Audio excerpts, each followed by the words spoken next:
दोस्तों, आपने first part तो पढ़ा ही होगा। अब आते हैं सेकंड पार्ट पर। Cane and Abel. धरती पर इंसानी नस्ल फैल रही थी। आदम और उनकी संगिनी वो अपने बच्चों के साथ अब बड़े हो रहे थे। धरती पर जीवन कठिन और चुनौतीपूर्ण था, लेकिन उनके परिवार में खुशी भी थी। पहली बार मानव ने मेहनत, उत्साह और जिम्मेदारी का अनुभव किया। आदाम और ईव को दो पुत्र हुए। केन बड़ा और मजबूत, हाबिल छोटा, शांत और संवेदनशील। जैसे जैसे वो बड़े हुए, धरती पर उनके प्रयासों से छाया भी फैलने लगी। केन खेती में निपुण था, हाबिल पशुपालन में। दोनों के दिल में पिता की सीख बसी हुई थी। ईमानदारी, मेहनत और ईश्वर का सम्मान सबसे बड़ा धर्म। लेकिन इंसानी मन में जिज्ञासा और भावना भी जन्म ले रही थी। ईर्ष्या, अपेक्षा और गर्व धीरे धीरे जन्म लेने लगा।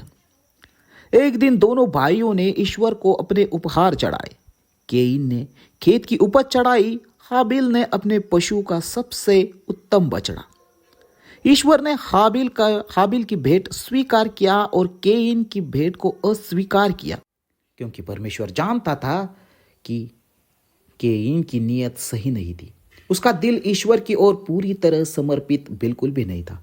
इसलिए ईश्वर ने उसकी भेंट को अस्वीकार किया। इसलिए केन का दिल भारी हो गया। मन में जलन, ईर्ष्या और क्रोध ने जन्म लिया। उसने खुद से कहा, क्यों हाबिल ये मान लिया, क्यों मैं पीछे हूं। धीरे धीरे क्रोध ने रोक लिया और यह क्रोध उस पर नियंत्रण पाने लगा।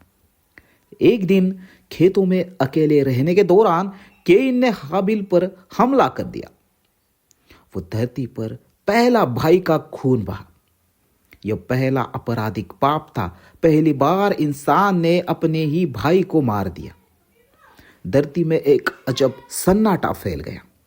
कुछ पल के लिए हवा भी ठहरी हुई सी थी। ईश्वर ने पूछा, तुमने क्या किया, तुम्हारा भाई कहाँ है।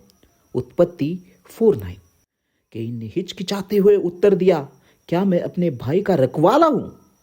ईश्वर की आवाज में दुख और निर्णय था। तुमने जानबूझकर पाप किया। अब यह धरती पर तुम्हारे लिए अभिशिप्त है। तुम जमीन से उपज नहीं उगा पाओगे और तुम एक भटकता हुआ मानव बनोगे।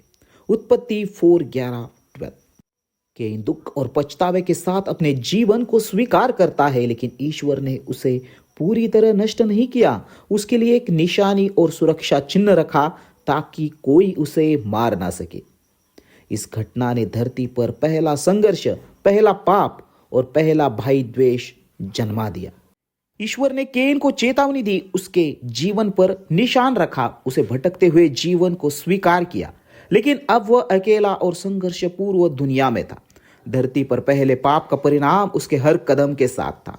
ईश्वर ने उसे कहा, जो भी तुम्हें मारेगा वह 7 गुना दंड पाएगा। उत्पत्ति 4:15। यह निशान उसे नष्ट होने से बचाने वाला था। लेकिन उसका जीवन अब आसान नहीं था। केन अब खुद को भटकता हुआ मानव, मेहनती लेकिन चिंतित महसूस कर रहा था। केन ने शहरों और खेती का आरंभ किया। उसने अपने अनुभव और ज्ञान को आगे बढ़ाया। फसल उगाना, जानवर पालना और मिट्टी को जीतना अब उसके जीवन का हिस्सा था। लेकिन भ्रष्ट विचार और पिछला क्रोध उसके दिल में हमेशा झलकते रहते। उसका जीवन मेहनत, अकेलापन और नैतिक संघर्ष से भरा था, क्योंकि मनुष्य का हृदय जन्म से ही ढीला और द्वेषपूर्ण है। उत्पत्ति 8:21। समय के साथ आदम और ईव और बच्चे हुए। धरती पर इंसानी वंश फैलने लगा। भाई बहनों के रिश्ते, परिवार का संघर्ष और मनुष्य की जिम्मेदारी धीरे धीरे विकसित हुई। केन का परिवार भी बढ़ा। वही हाबिल के बलिदान और मृत्यु की कहानी मानवता में पहले पाप का स्मरण बन गई। ईश्वर ने कहा, फलते फूलते रहो और पृथ्वी पर भरपूर हो जाओ। उत्पत्ति 1:28।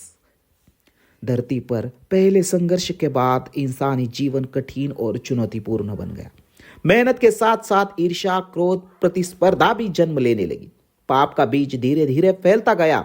इंसानों ने पहला अनुभव लिया, सफलता और ईश्वर की कृपा केवल मेहनत से नहीं, बल्कि सच्चाई और भक्ति से मिलती है। अगर ये पार्ट पसंद आया हो तो वीडियो को लाइक कमेंट शेयर जरूर करें, क्योंकि नोहा का सफीना तूफान और नया हाथ इसका नेक्स्ट पार्ट होने वाला है। वीडियो देखने के लिए चैनल पे बने रहिए।